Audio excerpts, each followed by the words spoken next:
really are going to talk about breaking corruption, then you have to insulate the decision makers. And it's not just the parliamentarians and the ministers or the public servants. You also have to insulate the political process. Because in our system, the political parties rely for funding on the people over whom their decisions will have an impact. And so things like the political campaign financing and the registration of political parties, those are important pieces of legislation to break that overhanging connection.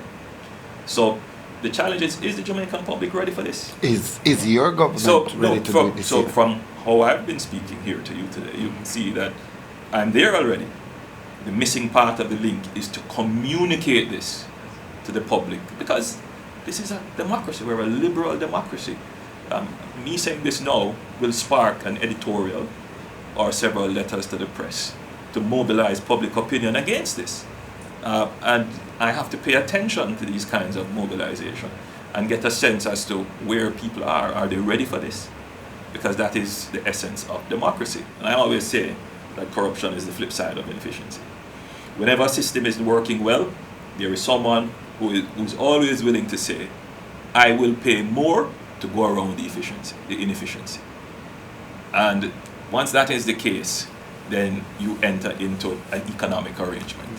And in fact, what that does is that once people realize they can pay a toll to get around faster, there are those who want to keep the inefficiency in place so that people continue to pay to go around inefficiency.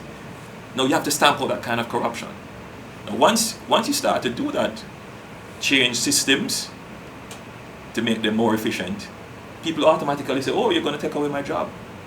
But aside from the investigation and prosecution, quite a bit of systems engineering is being done in terms of the business processes to see how we can merge systems together, right? To come up with shared services, to get rid of redundant services, right? To make the bureaucracy, the government's bureaucracy, far more efficient, to remove the various steps that are irrelevant in the business process. And we're going through that process. A whole process is going through.